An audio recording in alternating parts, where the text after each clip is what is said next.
If I can help somebody as I pass along, if I can cheer somebody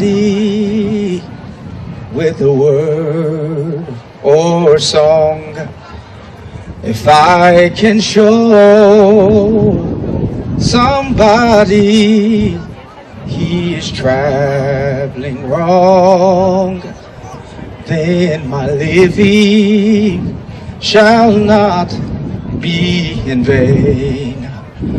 If I can help somebody as I pass along, if I can cheer somebody with a word or song, if I can show somebody he is traveling wrong, then my living shall not be in vain. Then my living shall not be in vain. Then my living shall not be in vain. If I can help somebody as I pass along, then my living shall not be in vain.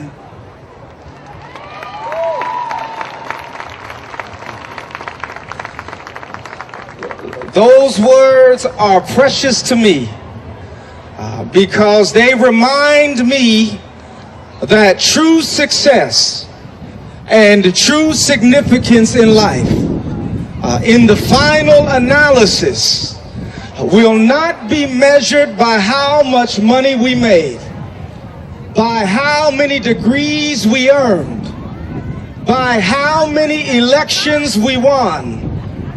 But in the final analysis, our success and our significance will ultimately be measured by how many people we helped, how many lives we touched, and what kind of difference we made. And so 40 years ago, Dr. Martin Luther King Jr. taught us that lesson.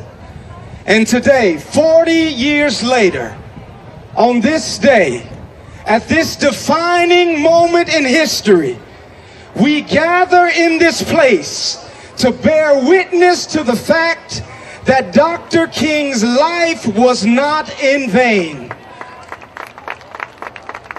We gather in this place to bear witness that Dr. King's dream and his legacy is alive and well in our day. And so I would like to pause and just thank the mayor of this great city, Mayor Hardberger, to Gloria Ray and the entire MLK Commission, and this great city, Sheila McNeil, and all of these elected officials. Can we give praise to them for the work that they do and the difference that they make?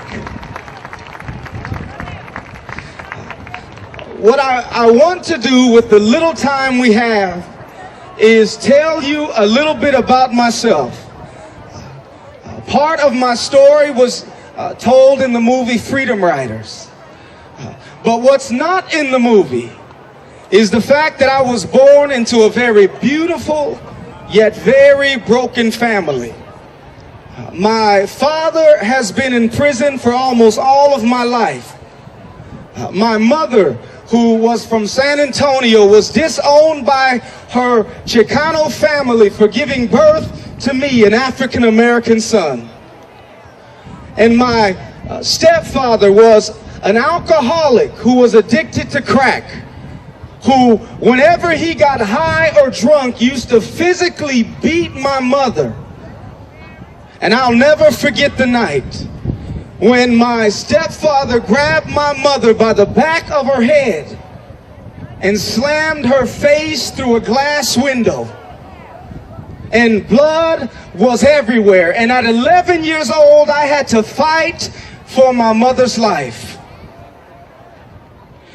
My family was so broken that we moved around from place to place, trying to find some kind of stability.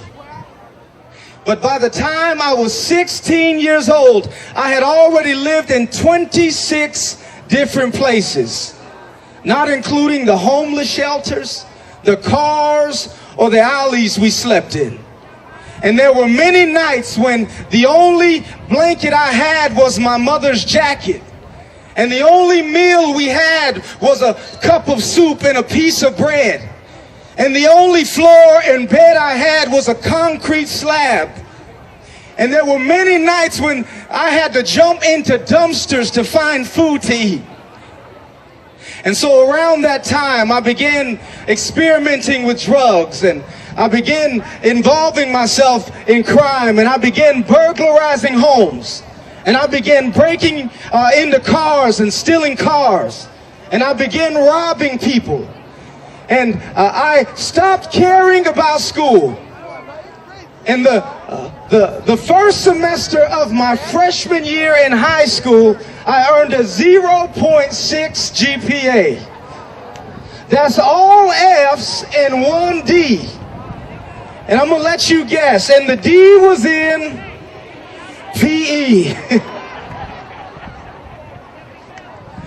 I missed 60 to 90 days of school every year.